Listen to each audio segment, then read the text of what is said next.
Student, welcome to brain child IAS academy. फिर से आपका 10 मिनट कंसेप्ट में स्वागत है। आज हम फिर से एक नए कंसेप्ट को सीखेंगे और आज का कंसेप्ट है मुस्लिम पर्सनल लॉ ऑन इनहेरिटेंस और इसके साथ साथ स्पेशल मैरिज एक्ट 1954, है ना। तो स्पेशल मैरिज एक्ट 1954 क्या है और मुस्लिम पर्सनल लॉ ऑन इनहेरिटेंस क्या है, वो कंसेप्ट हम यहाँ पे देखेंगे। क्योंकि करंट में रिसेंटली न्यूज़ था कि केरला का एक मुस्लिम कपल है जो स्पेशल मैरिज एक्ट के तहत अपने मैरिज को रजिस्टर्ड कराना चाहता है ताकि उसकी जो डॉटर है उसको इनहेरिटेंस का जो राइट है वो मिल सके। तो यहाँ पे सारे इश्यूज़ को समझेंगे। A Muslim couple from Kerala recently decided to get their marriage registered under the Special Marriage Act to ensure their daughter's inheritance। यानी एक मुस्लिम कपल है केरला से जिन्होंने स्पेशल मैरिज एक्ट 1954 के तहत अपने मैरिज को रजिस्टर कराने की अपील की है ताकि उसकी जो बेटी है उसको इनहेरिटेंस राइट मिल सके। The couple's marriage under a special marriage act will enable their daughters to inherit the couple's property under the Indian Succession Act 1925। अगर उनका मैरिज स्पेशल मैरिज एक्ट 1945 के तहत रजिस्टर होता है तो उनकी जो डॉटर है वो इनहेरिटेंस राइट जो कि इंडियन सक्सेशन एक्ट 1925 के तहत जो इनहेरिटेंस राइट दिया जाता है वो उनकी बेटी को मिल सकेगा। देखिए, जो मैरिज है इंडिया में मुस्लिम के लिए जो मुस्लिम पर्सनल एक्ट है, मुस्लिम मैरिज एक्ट है, उसके तहत मैरिज रेगुलेट होता है मुस्लिमों में। हिंदू के लिए हिंदू मैरिज एक्ट है ना 1955। तो इन दोनों के तहत हिंदू और मुस्लिम के जो मैरिज है वो रेगुलेट होते हैं। लेकिन जो इनहेरिटेंस है मुस्लिम में, है ना, मुस्लिम में जो इनहेरिटेंस राइट है, इनहेरिटेंस मतलब होता है फादर के बाद उसकी प्रॉपर्टी उसके ऑफिस मतलब जो संतान होगी उसको ट्रांसफ़र होना, है ना। तो जो इनहेरिटेंस राइट है मुस्लिम में वो रेगुलेट होता है मुस्लिमों में मुस्लिम पर्सनल लॉ जो कि शरीयत पे बेस्ड है, उससे ये रेगुलेट होता है। और उस लॉ में, शरीयत लॉ में यानी मुस्लिम पर्सनल लॉ में ये प्रोविज़न है कि जो डॉटर होगी, जो बेटी होगी, वो फादर के प्रॉपर्टी का ओनली 3/4 हिस्सा ही ले पाएगी, है ना। वो भी तब जब फादर का कोई सन ना हो, है ना, मतलब उनका कोई भाई ना हो, है ना, तभी डॉटर को 3/4 प्रॉपर्टी फादर का मिलेगा, वो भी 3/4। और जब सन होगा तो सन को जितनी प्रॉपर्टी मिल रही है उसका 50% डॉटर को मिलेगा। तो ये प्रोविज़न है शरीयत लॉ में। अब ये कपल्स चाहते हैं कि सारी प्रॉपर्टी, है ना, सारी प्रॉपर्टी उनके डॉटर को मिले और इसलिए वो चाहते हैं कि उनका जो मैरिज हो स्पेशल मैरिज एक्ट के तहत हो, है ना। स्पेशल मैरिज एक्ट 1954 के तहत उनका रजिस्ट्रेशन हो जाए ताकि जो इनहेरिटेंस हो, उनके डॉटर को जो इनहेरिटेंस राइट मिले वो इंडियन सक्सेशन एक्ट 1925 के तहत मिले, जिसमें डॉटर्स को भी पूरा अधिकार है फादर के सारी प्रॉपर्टी पे, है ना। तो यहाँ पे देखेंगे कि स्पेशल मैरिज एक्ट 1954 क्या कहते हैं। स्पेशल मैरिज एक्ट 1954 की ज़रूरत क्यों पड़ी, है ना।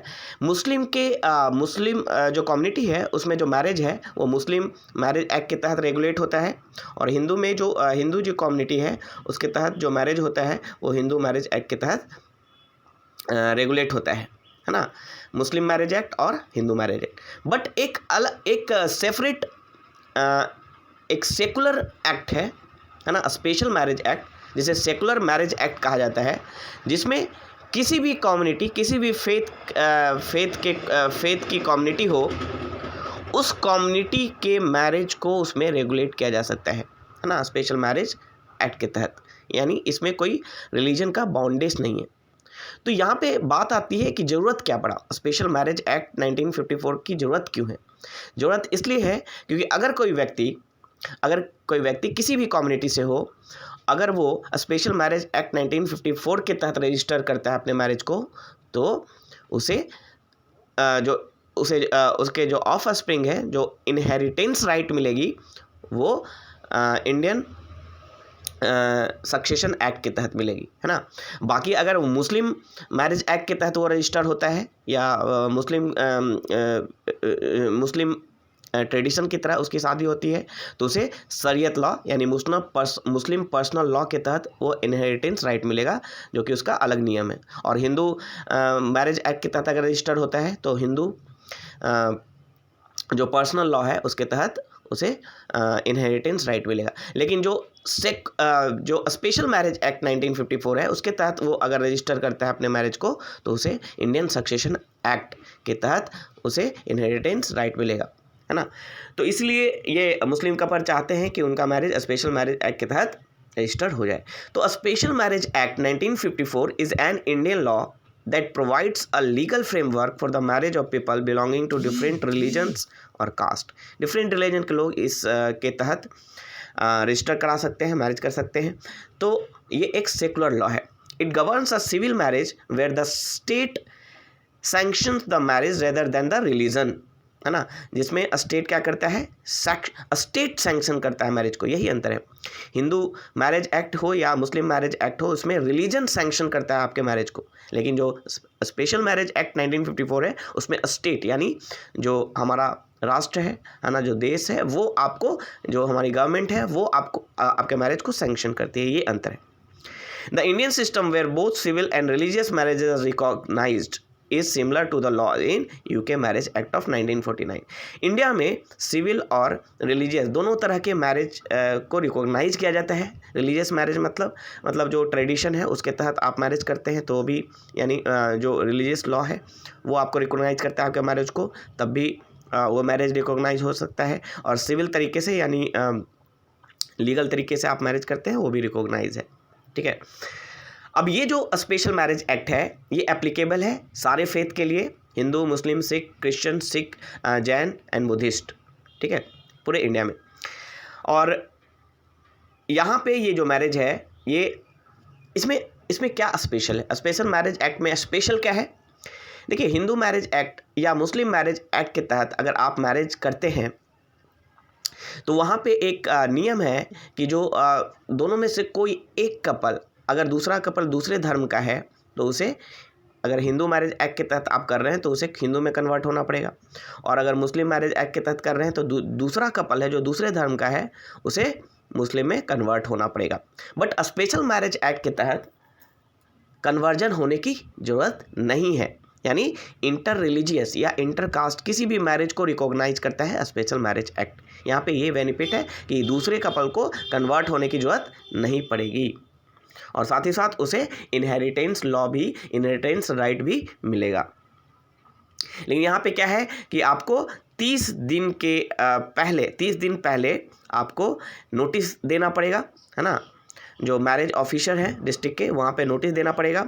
और साथ ही साथ 30 दिनों तक कोई भी इस मैरिज के खिलाफ आकर क्लेम कर सकता है ना, ऑब्जेक्शन डाल सकता है। और यही जो प्रोविजंस हैं स्पेशल मैरिज एक्ट में कि 30 दिनों के भीतर कोई भी ऑब्जेक्शन डाल सकता है, ये सबसे बड़ा इशू है इस स्पेशल मैरिज एक्ट का, ड्रॉबैक है, यानी लूप होल्स है ना। ये क्या करता है, ये हिंड्रेंस क्रिएट कर सकता है ना, जो मैरिज है उसमें हिंड्रेंस क्रिएट कर सकता है।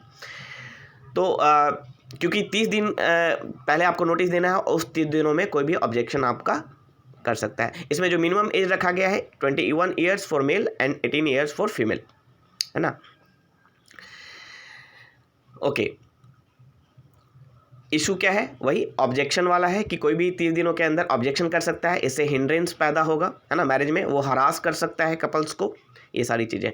2021 में इलाहाबाद हाई कोर्ट ने ये वर्डिक्ट दिया था कि ये जो 30 दिन पहले जो नोटिस देना है स्पेशल मैरिज एक्ट के तहत आपको मैरिज रजिस्टर करना है ना, उसमें जो 30 दिन पहले जो नोटिस देना है, वो नोटिस देने की ज़रूरत नहीं है, यानी इमीडिएटली आप मैरिज कर सकते हैं। तो ये 2021 में इलाहाबाद हाई कोर्ट ने रूल किया था। इससे क्या होगा, जो इशू था ऑब्जेक्शन वाला, वो इशू सॉल्व हो सकता है, क्योंकि 30 दिन के पीरियड में कोई ऑब्जेक्शन कर सकता था, है ना, अलाउ था, ऑब्जेक्शन किया जा सकता था, हरास कर सकता था 30 दिनों में। तो आप 30 दिनों का नोटिस जो पीरियड है उसको हटा दिया गया है, मतलब कोर्ट के द्वारा, है ना, इलाहाबाद हाई कोर्ट के द्वारा।